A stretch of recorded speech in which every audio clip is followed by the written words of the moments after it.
Hey, what's up, guys? Jonathan here with Florida Turf Pros. In this video, what I want to do is I want to talk to the lawn care community about retiring from lawn care. And I think this is a discussion that the community in general needs to have. It's something that we don't really talk about, but I think it's super important. So let this video kind of be a discussion, a springboard for you other guys out there who will put out some videos regarding this topic. Comment down in the bottom section. But what we're going to do is we're going to talk about, what is everybody's long-term exit plan for your lawn care business.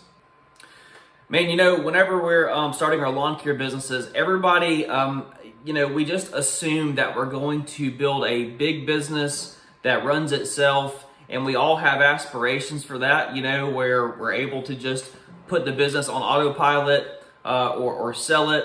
But guys, the fact of the matter is, we're going to speak some harsh truth in this video. The fact of the matter is the majority of lawn care business owners are solo guys or they are owner operators, and they are not going to have a business that runs itself or is very marketable in terms of selling and getting anything substantial out of the business.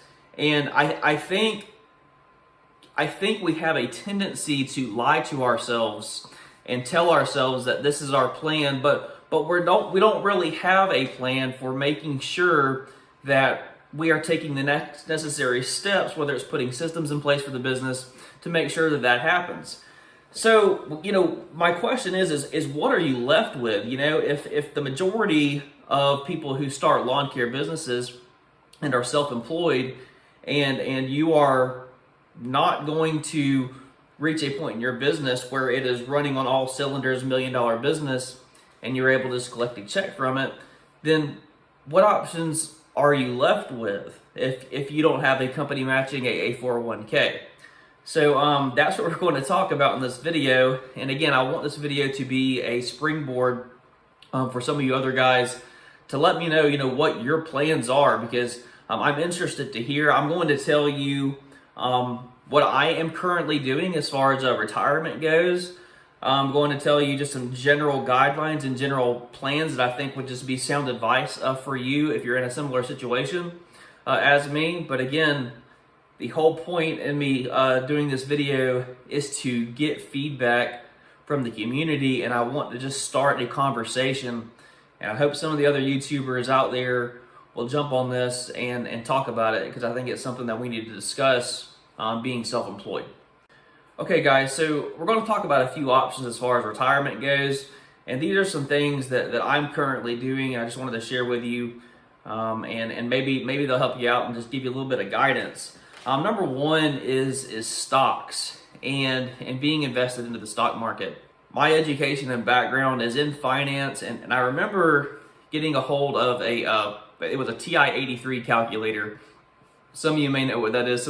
They probably have something completely different now, but I remember sitting down and whenever I learned the time value of money and how to operate, a financial calculator, I remember sitting down and just punching numbers into that thing and changing the variables as far as the number of years, interest rates, and what was feasible, what you could make, long term in the stock market conservatively if you were to invest $100 a month, $200 a month.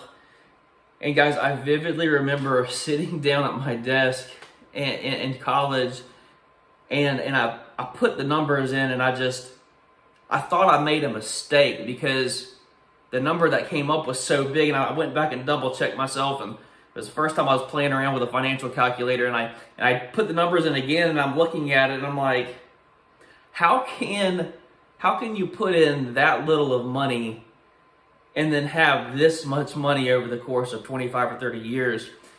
And, that was my introduction to compounding interest and how exponential it is.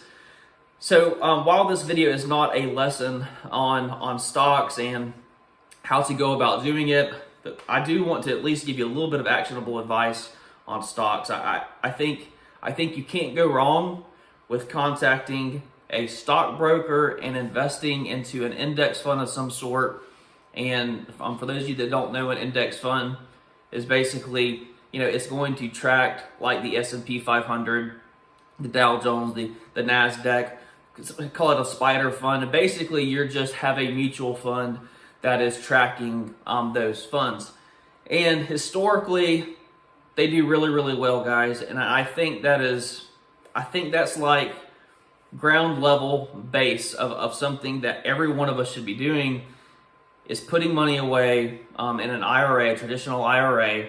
I'm not saying it's fail proof, man, but it is a dang good start. So if you're not investing in the stock market, I would highly encourage you to do so. Okay, the second option for retirement is real estate, land holdings. It could be getting a hold of a piece of property and developing it and holding it, letting it appreciate in value.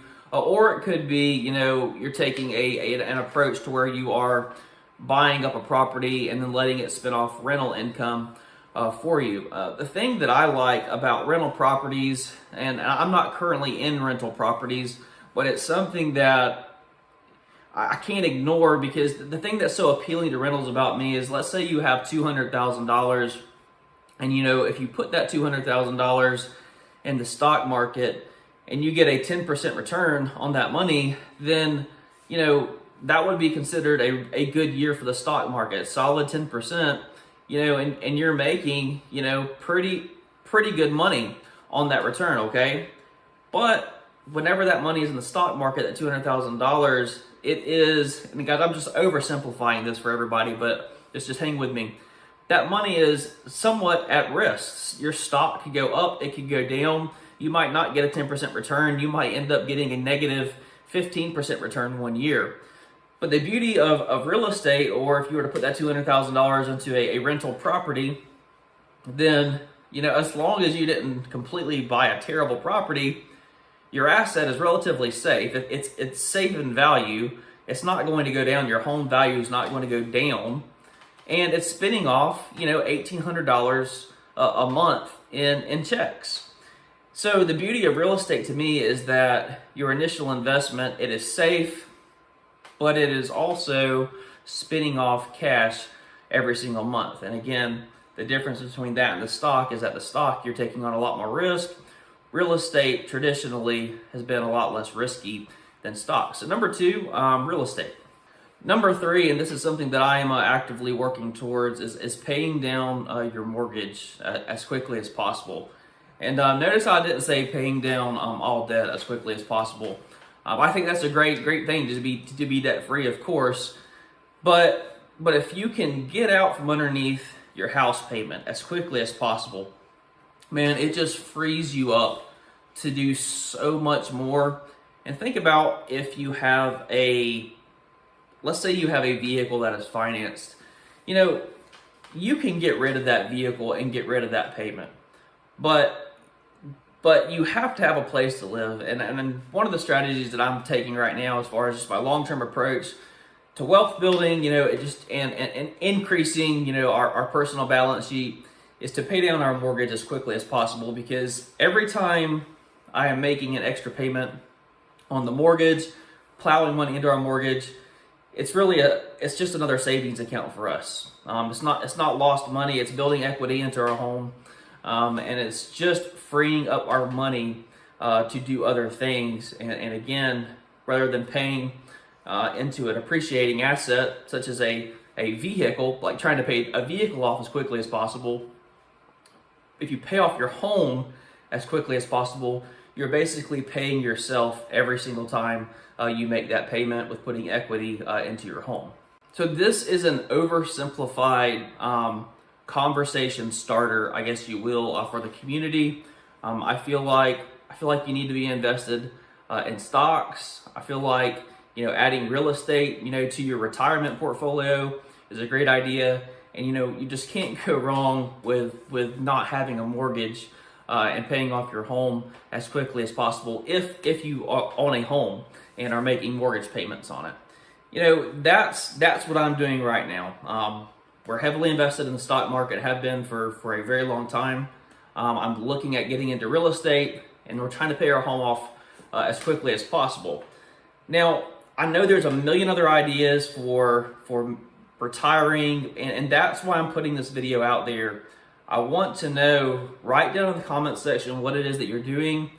If you haven't made a YouTube video before, man, pull that video camera out, man, and just put up something and tag me in it. Let's start a discussion. Let's talk about options for self-employed people, hopefully retiring one day.